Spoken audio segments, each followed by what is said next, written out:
guys, this is Grace and welcome to May's monthly celebration video. If you're new to my channel, this is a monthly collaboration that I'm doing with Nicole. She's ColieBing here on YouTube, and I will make sure to link her channel in the description below. Anyways, we put together a layout that we are scrapbooking something that is kind of our normal thing that we celebrate for that month, or something that's connected to that month. So for the month of May, I was planning on initially doing a Mother's Day layout, but I don't have really nice pictures for Mother's Day. I know that we're still supposed to document Mother's Day, even if we don't have a lot of pictures. But my hope for this series was that I will make double page layouts, and so there's not enough for me to make one, so I decided to just go with flowers.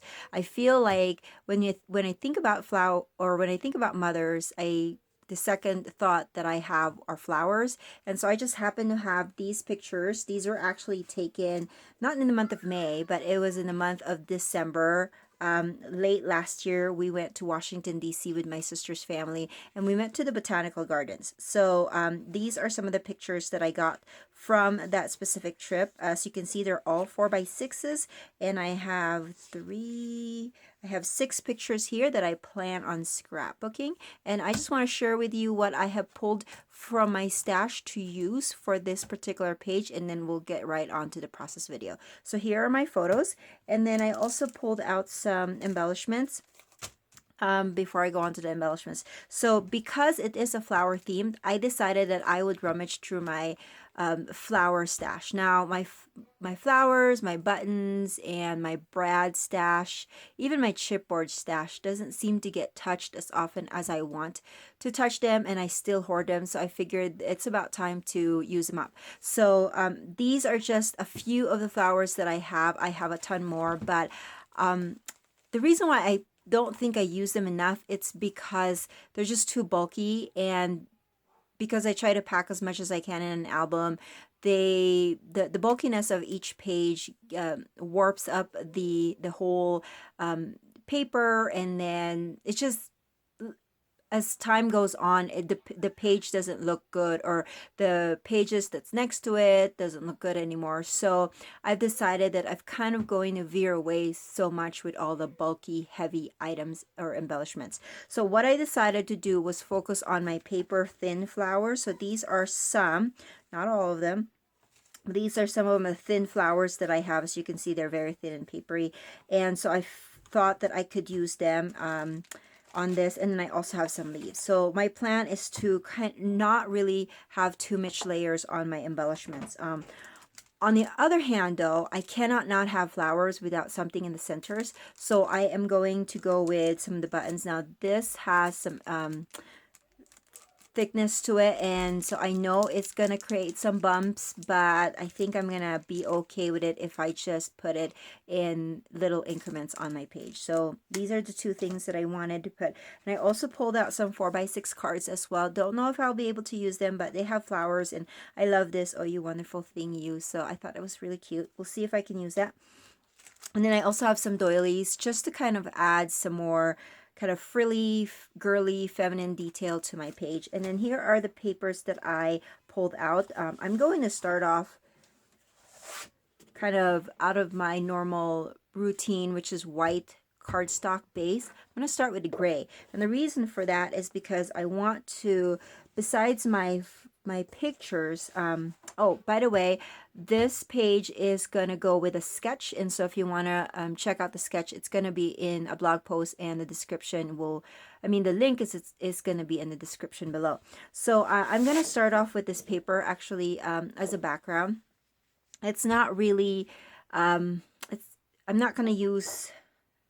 going to use the whole thing, but I'm going to use them in small doses because the majority of my page will be with the photos. But I figured if I put that against this gray, it actually stands out better than the white. So that is kind of like my vision for this. Don't know if it's going to change. You'll see it as I go with my process video. And I also want to use the back side of it. This one's an Echo Park paper, Splendid Sunshine. And then I have a few more Echo Park papers here. This one, another Splendid Sunshine. I love the diagonal stripe. So I'm thinking I'm going to cut like 1/4-inch strips on that and just kind of sprinkle that around my page. This one is This and That, another Echo Park. And I just like the strips of paper that I can incorporate on my page as well. And then here is another one. And then this one is a Pebbles line, and I actually chose it for the heart, but I know that there's flowers here too, and they're very kind of springy like, so I don't know if I can incorporate all of that elements in my page. We will see. Of course, majority of this page will be covered by photos, so we'll just see if I can include all of this. But anyways, those are the items that I plan. I don't have a title idea for this yet, so I might pull from thickers or stickers or some die cut letters, but we shall see. So wait a while and we'll go on to the process video. All right, so I am starting off by cutting this paper into, I think I'm going to cut it into thirds or maybe fourths. I know I cut those. One side is a little bit bigger than the other, so I think I cut that one 4 in 2 or maybe 3. No, it'd be 3 and 3. I think it was 2.5 and then 3.5 is what I cut it. And then I'm just cutting that striped paper about a 1/4 inch thick, and then I am going to punch out some scallop border on the back side of that light blue one, which is this bold pink. So I'm going to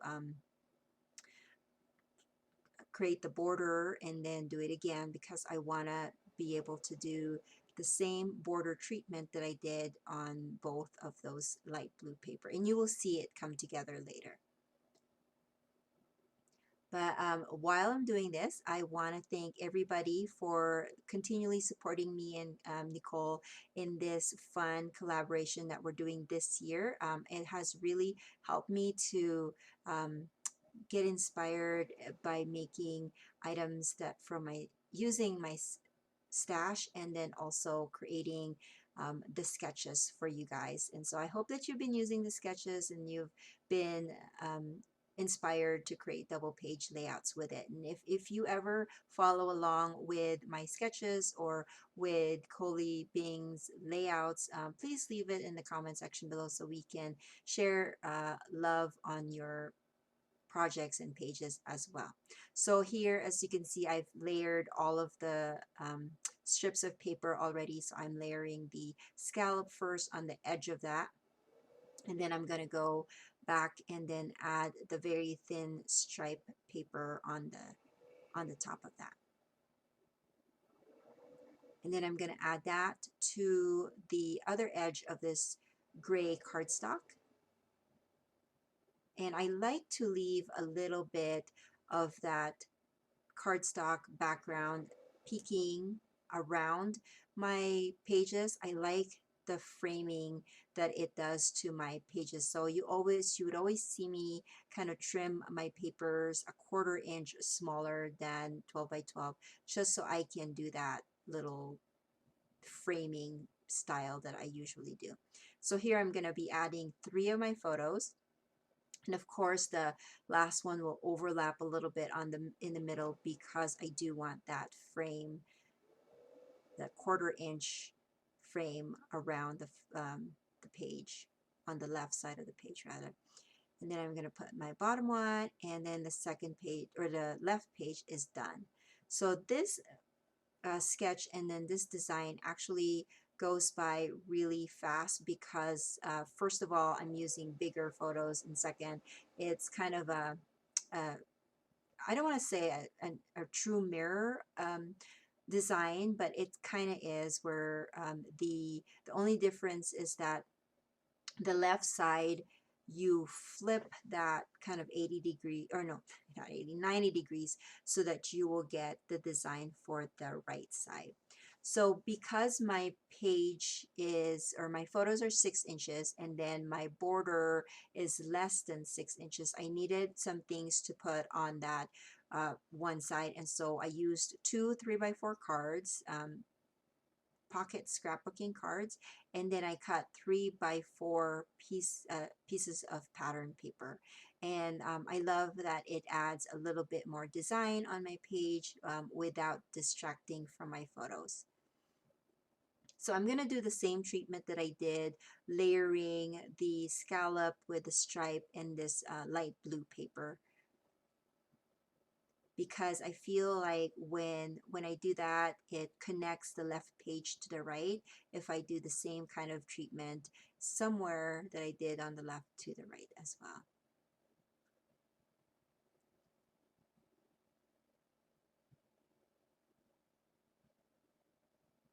Now those pocket style cards, Project Life cards, can I say that? They're from Gossamer Blue, I believe. So, and I really love the colors on there.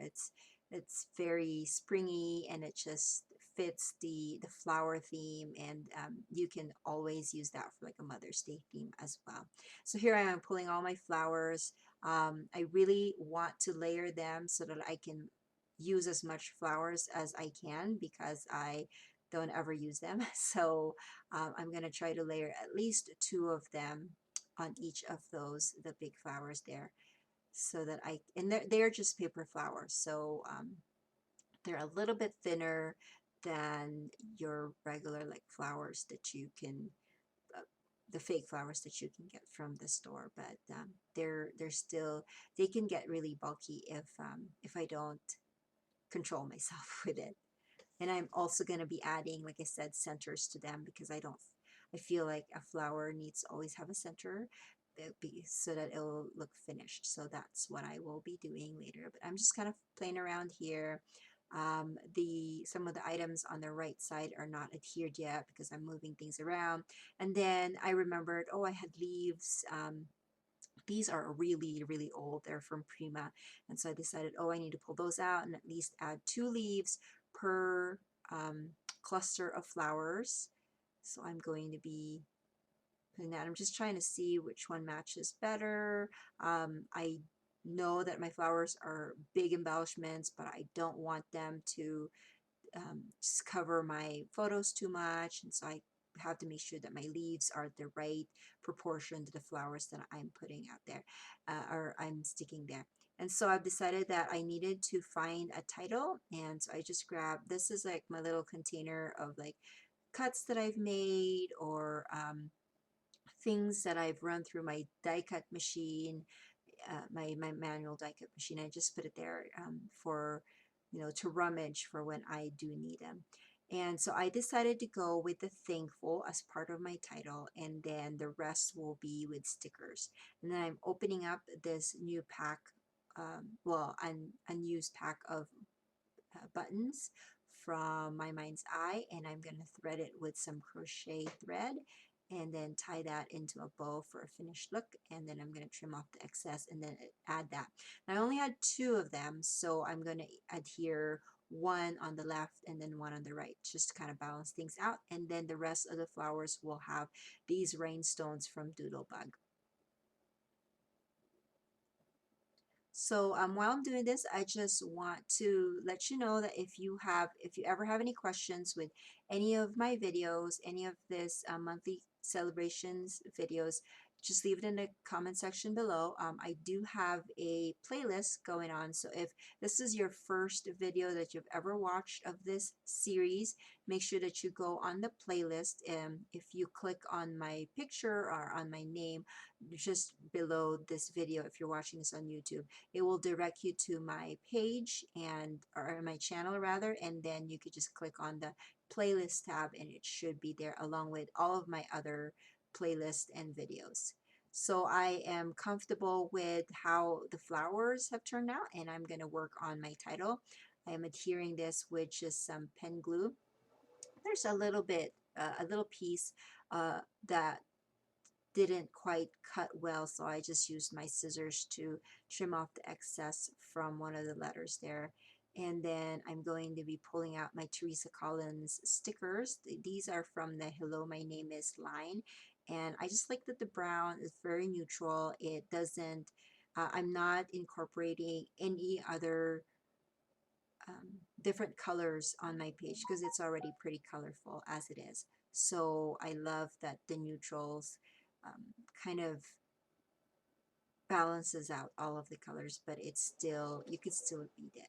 So I'm just putting all of my letters there. I'm glad that I had all of the letters that I needed for the long title.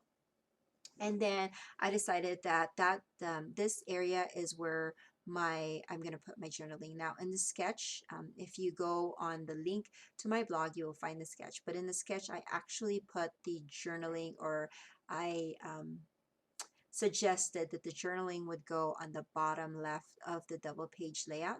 But because I have this 3x4 card, and I don't really want to put any embellishments on there because it's right next to the flower accent, I decided that's where my journaling is going to go. And I will add my journaling when I've finished filming this video, so you won't see me handwrite my journaling, but it is going to be there. And then I'm going to finish it off by just adding my date. I am loving my roller date stamp lately. It's just so much easier to add date, and it just add a little bit of stamping on my page, and my page is done. So you will see some close-up videos here of the details, and if you have any questions, just leave it in the comment section below, and I will see you next month. Bye.